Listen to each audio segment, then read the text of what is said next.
अगर आप खुद को छोटा समझते हैं, अगर आपको लगता है कि आपकी ताकत कुछ नहीं, तो ज़रा इस छोटी सी नदी की कहानी को सुनिए, क्योंकि यही कहानी आपको सिखाएगी कि मंजिल कितनी भी बड़ी हो, अगर बहना आता है तो समुद्र खुद गले लगा लेगा। एक दिन पहाड़ों के बीच से निकलती एक छोटी सी नदी अपने सामने फैले विशाल समंदर को देखती है। नदी ठिठक जाती है, उसकी धारा धीमी हो जाती है और वह डरते हुए पूछती है, समंदर, तू इतना बड़ा है और मैं इतनी छोटी, मैं तुझ तक कैसे पहुंचूंगी? तो नदी को अपनी सीमाएं दिखती है, उसे अपना सा पतलापन दिखता है और उसे लगता है, मैं क्या हूं इसके सामने? और यही सवाल हर इंसान के मन में, हर इंसान कभी ना कभी खुद से पूछता है। समंदर मुस्कुराता है, उसकी लहरों को कोई घमंड नहीं, बस ठहराव और गहराई। समंदर कहता है, तू बस बहती जा, समय आने पर मैं तुझे खुद गले लगा लूंगा। कोई तारीख नहीं, कोई शर्त नहीं, बस एक बात, तू रुक मत जाना। यह सुनकर नदी चुप हो जाती है, लेकिन उसके मन में एक सवाल अब भी बाकी था। समंदर आगे कहता है, तेरे रास्ते आसान नहीं होंगे, लोग तुझसे पानी लेंगे, कोई अपनी प्यास बुझाएगा, कोई अपने खेत सींचेगा, कभी तू पत्थरों से टकराएगी, कभी तू खाइयों में गिरेगी, कभी लगेगा तुझे अब सब कुछ खत्म हो गया। फिर भी समुद्र ने एक बहुत बड़ी बात कही, लेकिन तू रुकना मत बस।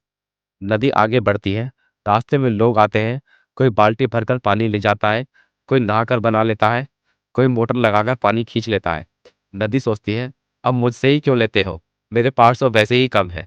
लेकिन फिर उसे समंदर की बात याद आ जाती है कि तू बस बहती जा। एक जगह नदी गहराई में गिर जाती है, पानी बिखर जाता है, छींटे उड़ जाते हैं और लोग कहते हैं, अब खत्म हो गई नदी। लेकिन कुछ देर पर वही पानी फिर से इकट्ठा होकर बहने लगता है। यही जिंदगी है, गिरना अंत नहीं होता, रुक जाना अंत होता है। यही कहानी सिर्फ एक नदी की नहीं है, ये कहानी आपकी कहानी की है। आप भी कभी खुद को छोटा समझते हैं और कभी समंदर को देखकर डरते हैं। कोई बड़ी नौकरी, कोई बड़ा सपना, कोई बड़ा लक्ष्य, और आप सोचते हैं, मैं इसके लायक नहीं हूँ, क्योंकि समंदर आज भी यही कह रहा है, तू बस बहती जा।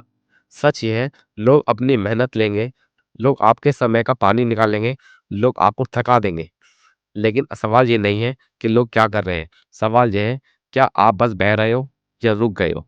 समुद्र ने एक बात और कही थी, समय आने पर। हर चीज का एक समय होता है दोस्तों। बीज आज पेड़ नहीं बनाता, नदी आज समंदर नहीं बनती, और संघर्ष आज सफलता नहीं बनता। लेकिन अगर आप बहते रहे तो समय खुद रास्ता बना लेता है। एक दिन नदी महसूस करती है, अब उसका पानी खारा हो रहा है, लहरें तेज हैं, हवा ठलग है, और फिर नदी समंदर में मिल जाती है। कोई शोर नहीं, कोई ऐलान नहीं, बस एक गहरा सन्नाटा। समुद्र उसे गले लगा लेता है। नदी अब अलग नहीं है दोस्तों, वह समंदर का हिस्सा बन चुकी है। उसकी पहचान मिटती नहीं और वह बड़ी हो जाती है। यही जिंदगी का सच है, जब आप बहते रहते हैं तो मंजिल खुद आपको अपना ले। अगर आज जिंदगी आपसे बहुत कुछ ले रही है, तो समझ लीजिए, बस एक काम करना, रुकना मत, बहते रहना।